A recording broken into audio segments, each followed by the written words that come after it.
Hi అండి, నేను మీ తిరుపతి అమ్మాయి. ఈ లొకేషన్ చూడగానే మీకు అర్థమై ఉంటుంది నేను ఎక్కడికి వెళ్తున్నాను అనేది. మీరు ఈ లొకేషన్కి ఎన్నిసార్లు వచ్చారో కామెంట్ అయితే చేసేయండి. ఫైనల్లీ చాలా రోజుల తర్వాత నేనైతే తిరుమలకి వెళ్ళిపోయాను అనమాట. సో తిరుమలకి వెళ్ళి గుడిని ఒక రౌండ్ వేసేసాను. మేము వచ్చింది తిరుమల దర్శనానికి కాదు, జపాలికి వెళ్తున్నాం మేము ఈరోజు. ఎందుకు అనుకుంటున్నారేమో, ఈరోజు పౌర్ణమి కాబట్టి జపాలిలో గంగా హారతి అనేది ఉంటుందన్నమాట. ఎవ్రీ పౌర్ణమికి మా ఫాదర్ అయితే గంగా హారతి మిస్ చేయకుండా వెళ్ళిపోతారు. ఈ మంత్ మాకు కుదిరింది, సో మేము వెళ్ళిపోయాం ఈ మంత్ గంగా హారతికి.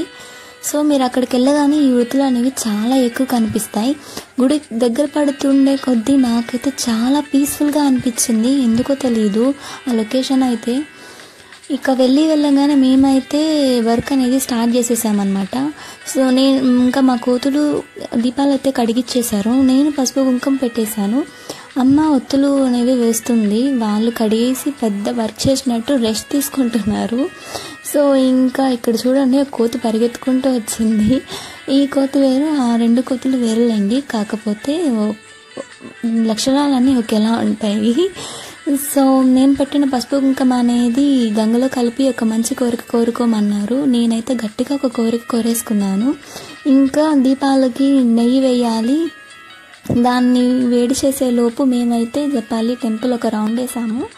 జపాలి వెనకాల సీతమ్మ గుండం అనే ప్లేస్ ఉందంట, అక్కడికైతే వెళ్ళిపోయాము మేము మా కోతులు.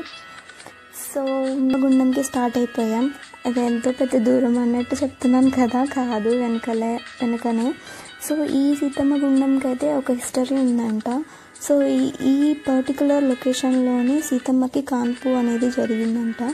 సో మేమైతే చాలా ఎంజాయ్ చేశాను. నేను వెళ్ళిపోయాము.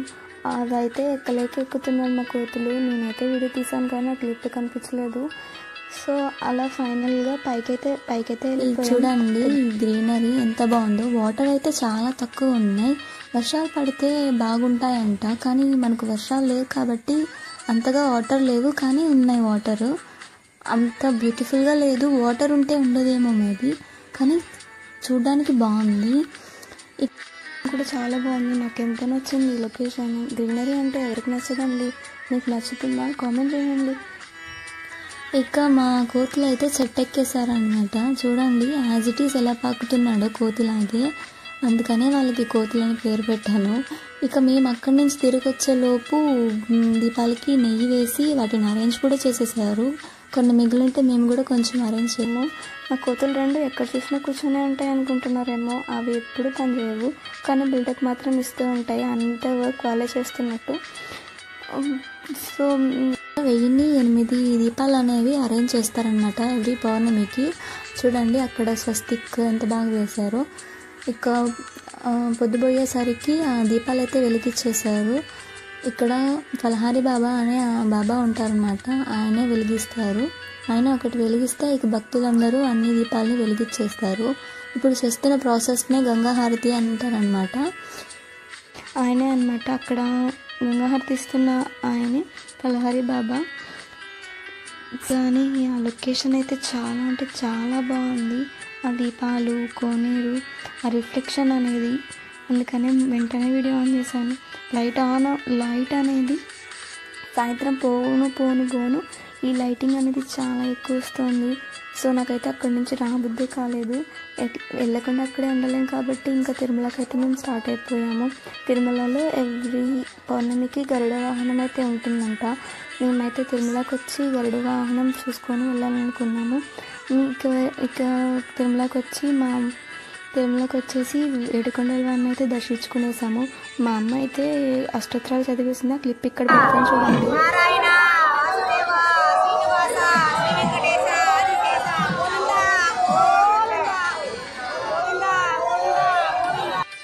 చూసారు కదా మా అమ్మ ఎలా చెప్తుందో. సో తర్వాత అయితే మేము తిరుపతికి స్టార్ట్ అయిపోయాము. నాకైతే చాలా బాగా నచ్చింది ఈ నైట్ రైడ్. ఆ ఫారెస్ట్లో నైట్ రైడ్ అనేది ఎంత బాగా అనిపించిందో. ఈ లొకేషన్ చూడండి అసలు ఎంత బాగుందో. నాకైతే నైట్ రైడ్స్ అంటే చాలా ఇష్టం. మీకు నైట్ రైడ్ ఇష్టమో లేదో కామెంట్లో అయితే నాకు చెప్పండి. సో మీకు ఈ వీడియో నచ్చినట్లయితే ప్లీజ్ సబ్స్క్రైబ్. మరిన్ని వీడియోస్ కోసం స్టే ట్యూన్. ఉంటా, బాయ్.